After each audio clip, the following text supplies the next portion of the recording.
afternoon. Thank you for being here. In front of you, I've already shared a copy of the agenda. Can somebody help me go over what the topics are? So the first topic would be the access data review, and then the second one would be the 360 data review, and the third one using data for student groups. Okay, can I have some help for the meeting objectives? I can go next. The first one is using data for students groups. The second one is using scaffolding internationally to increase student achievement. And the third one is what do students on the cups of exiting access need? Perfect, and meeting norms are to keep students at the center of conversations, always assume best intentions, ensure equity of voice, and keep an open mind for new ideas from one another. Maybe we can learn how to do something in a different way from each other, okay? So first things first, who would like to be my timekeeper? I will. Thank you. Who would like to be my note taker? I can do that. Thank you. Who would like to be my facilitator? Thank you. All right, so as we begin, here is a stack of information. We're gonna start with this one first. Mr. Cabrera. Thank you. Ms. Quiñones, you're welcome. Ms. Barajas. So we're going to begin with the student name chart first. I've taken the liberty of taking all your students on your rosters. This meeting is, I failed to mention at the beginning, is looking at data with an EL lens. So I took the liberty of placing all your students by proficiency level. So if you can begin to please take a look at those.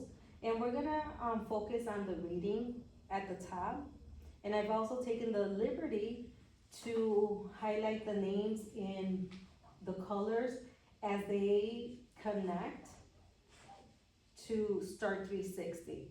So you're gonna notice a few things, so I'll give you an opportunity to look at the data and then tell me what you see.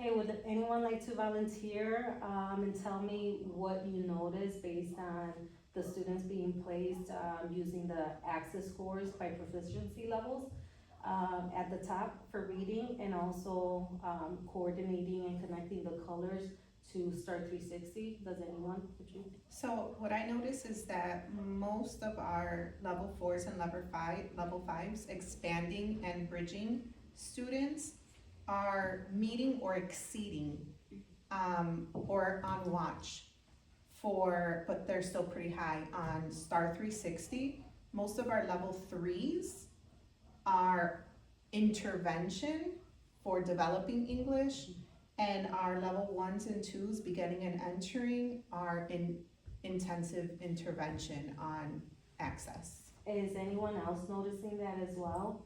That some of your students who are sitting in front of you are demonstrating proficiency, lower proficiency on access, but some of them are showing higher proficiency when we are using the Spanish Start 360. So if you notice that the color, the dots next to the names, that's the data, that's the reading proficiency in Spanish. So can you go ahead and take a look at that? Some of your students who are in the red, who are performing very low on access, have some green dots next to their names. What does that tell you? Anyone? It's showing that they're at level or on their language. So if they're deficient in the access for the English, they're demonstrating that they are getting the skills in their native language.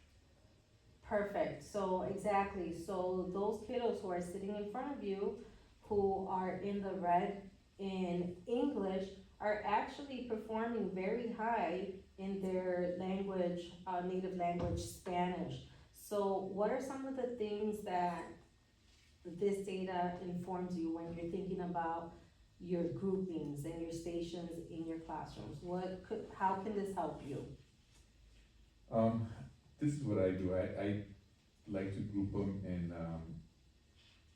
in heterogeneous groups, because even though they're not at the same level, access scores, but they could transition their native language skills, which their counterparts can with the reaching, bridging, scores, and they can help each other because they understand the same strategy in their native language and in English. So grouping them that way, they could learn from each other and help that skill develop. Thank you, excellent. Is there anyone else that has another idea on how to use this information or how you do things in your classroom? Yes? So I think looking at the level ones and level twos, how they scored in the red in English, but they're high in native language, those groups can be pooled specifically for ESL groupings, just pooling them to target the academic language that they would need to transfer over to the English skill. So I think that's an excellent point, and that's what it speaks to me in that manner as well. So these kiddos have excellent abilities in their native language of Spanish, so they're deficient in skills in English. So like Ms. Jessica said, providing small group instruction for those kids to provide them those ESL, those language skills, those academic vocabulary that they need would be a good idea in terms of when you're creating different stations in your classroom for literacy. Anything else? You can maybe work with the students who are higher. You can, in the group, you can have like a student who is higher with students who are sort of lower, so they can benefit from learning from the higher one, so they can try to target the same skill sets. Okay, so you're talking about developing student leaders within Yes, the student groups, leaders. right? So that's also a wonderful idea.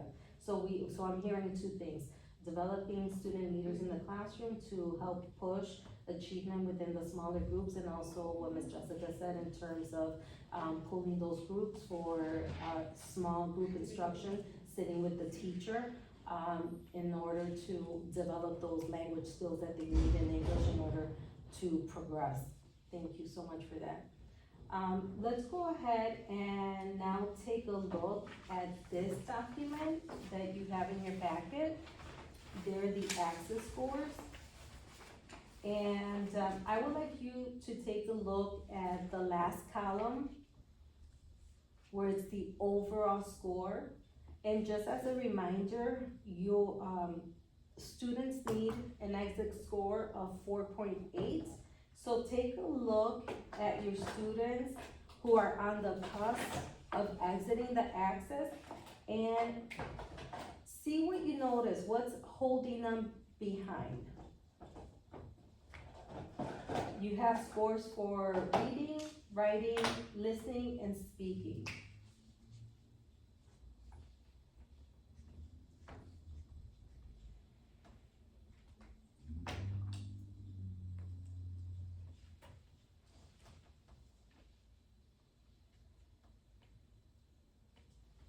How can looking at the overall access score and students who are on the cusp and looking at the reading, writing, listening, and speaking also help you create different student groupings for those kids that may need something additional within the domains.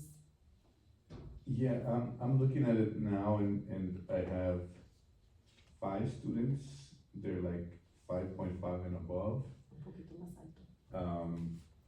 I'm looking at the students and they're 4.5 and above. And as I look at the different domains, I'm seeing there's one that's lower than the average on the others. So for Which domain example, is that? I'm seeing the speaking that stands out, 3 out of the 5. They're in the range of 3.2, 2.1, and 3.8. So that could be, in my experience, it's either they're really quiet, they don't enunciate, they don't speak, or they're very shy. And you could probably practice that by, doing presentations, do oral, groupings where you have groups where they present on different subjects. It could be, reading or math, where they get together and do a problem.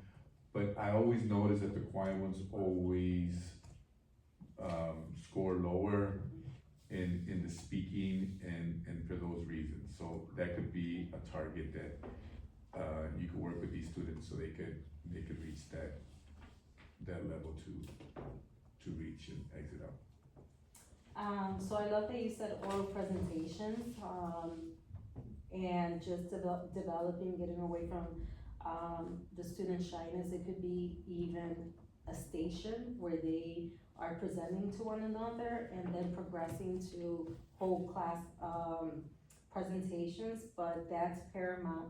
So I love that you mentioned and notice the speaking domain that is holding a lot of students from exiting the access test. So in moving forward and thinking about the progression of this year, how can these experiences or practice be developed and provided to students so that when access rolls around in January, they feel more comfortable and it's just the bump that they needed.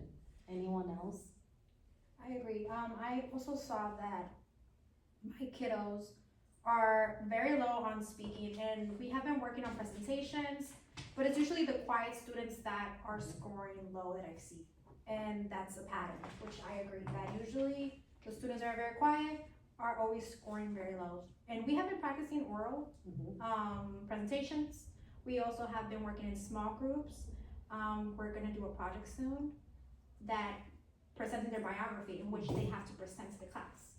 Usually those kids do very good, but I'm wondering what else can I do to bump that up? Yeah, and then I also think, because part of the speaking is when they're scored is how are they using academic language. So I think also in practicing these speeches and in these presentations, even providing them with a word bank of academic language to try and use in their presentation so they can get used to it, and that could help bump their scores. So just getting them into the practice of, we're in a school setting, we need to use academic language. When we're with our friends, we can use some of our more common social language. But now for this presentation, here's a list of words that are content related. Let's try and use that in our speaking. And I wonder too if we can use and develop a rubric where the kids are grading each other in these smaller stations, right? So that they can give each other feedback. So when they're presenting to the whole group, their autobiographies, right? They would have assisted each other in their abilities to present. Anyone else notice, besides speaking, is there any other area that stands out that they may need some additional experiences and practice? Yes? I also noticed that my student was low in the writing portion. So maybe they need, like Miss Jessica was saying, like the sentence stems also that we've been practicing in the morning with Miss Yolanda in my classroom. Okay. And so those are like the beginning, right? The training Yes. wheels, those sentence frames, right? The stems, in order to get them writing more sophisticated depending on what the assignment is. Anyone else have an idea about the writing, how to elevate the writing? I do free write, 10 minutes, just express your ideas, and then based on those ideas, we use academic language and we create a story. So that could help. I love that, and that's excellent for, developing stamina, right, that they actually need, absolutely. I wanted to, touch back on what you said in terms of like the autobiographies and presenting that.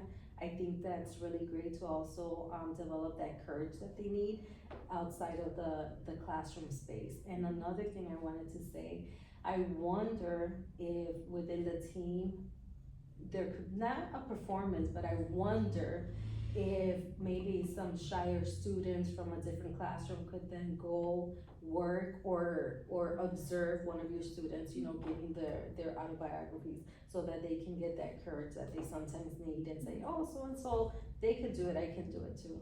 That just popped into my head right now. We would do that. We would have, one class go to another class and present. So they will present in the classroom, but they will present it to a different audience. And it got a little bit more professional. They weren't as comfortable, but they needed to focus on the skills they were working on. So it was either, you know, standing straight, you know, projecting their voice, and so it was a different audience, but they kind of took it a little bit more serious when there was a different audience that was looking at their speeches and presentations. So that's a good idea.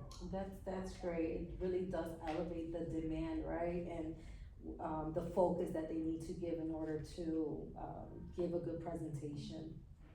Anything else on students on the cusp? You know what, as I'm looking at this, I never looked at the other domains that were not, directly related to the access, score, the total score.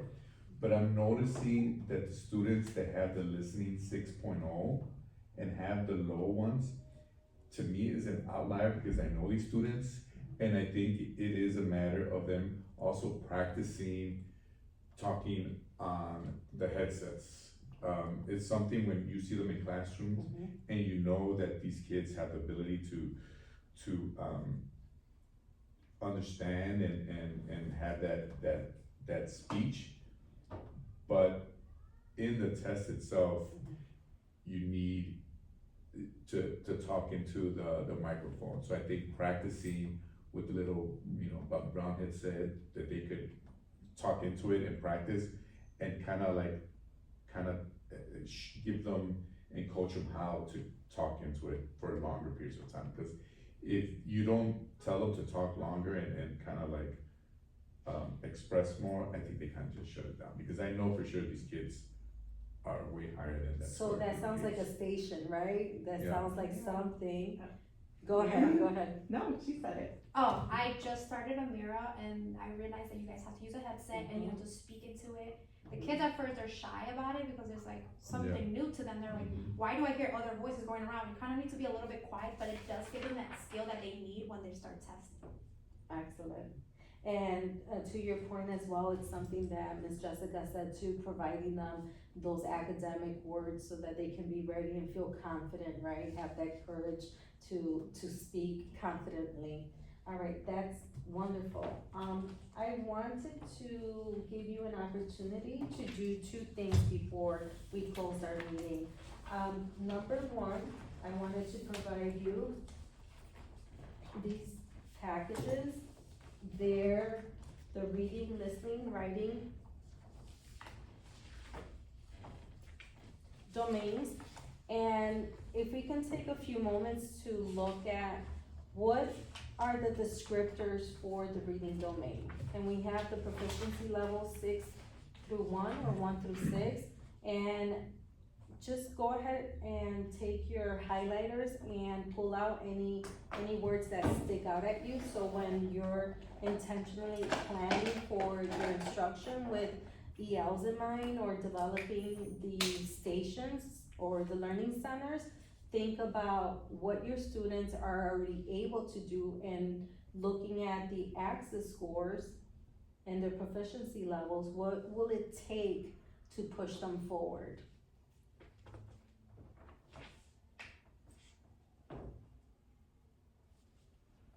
And a good idea might be if you have a kiddo in mind, go ahead and look at his reading score.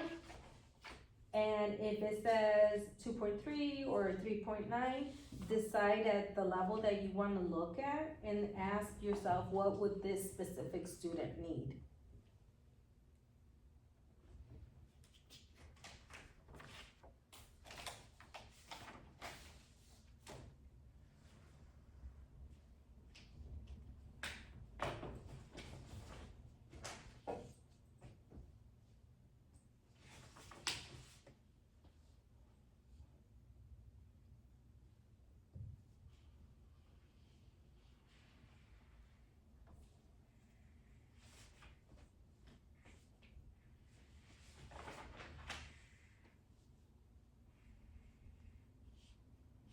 Okay, so the descriptions are what students at this level generally can do. Does anyone wanna share anything that stood out to them? If you had a student in mind, what, based on what they can do, based on their score, and which experiences would you provide for that student to elevate them to the next proficiency level in reading?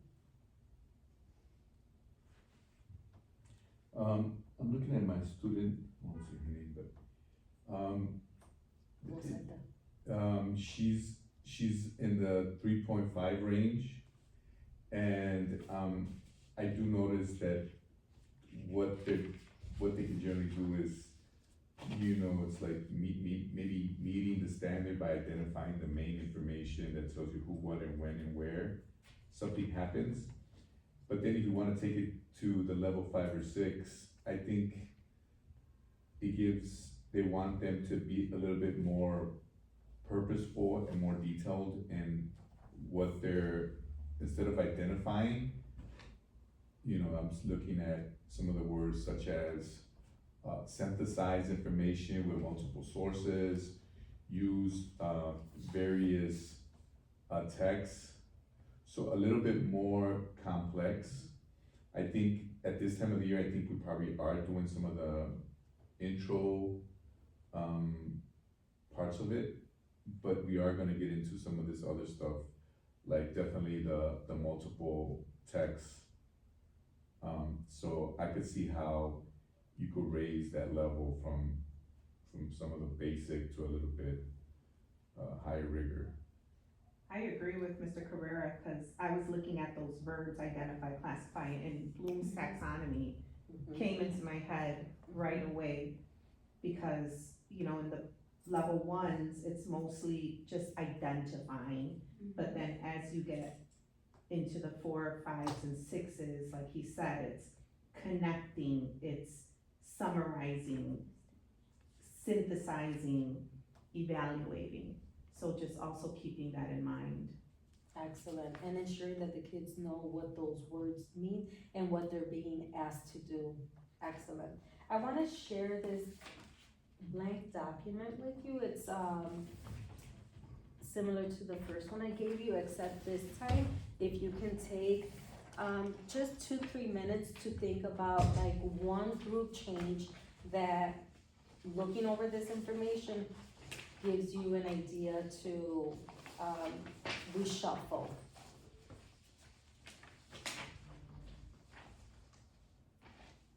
And it could be for a reading group, it could be for a writing group, a listening group, or a speaking group, just based on the data that we went over.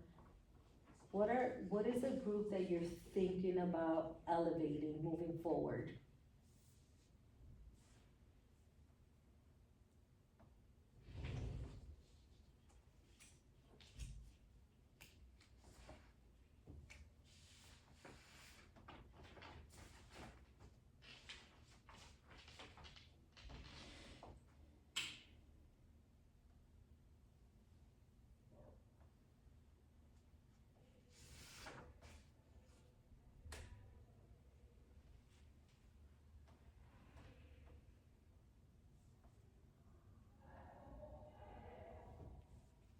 And for the purpose of considering time, we'll just go around the table really quick.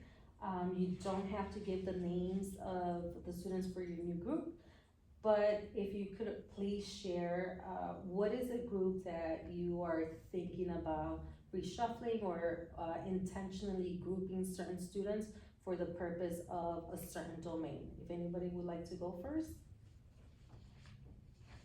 I think mine will be listening. I will group these 3 students, cause I know they're able to understand information.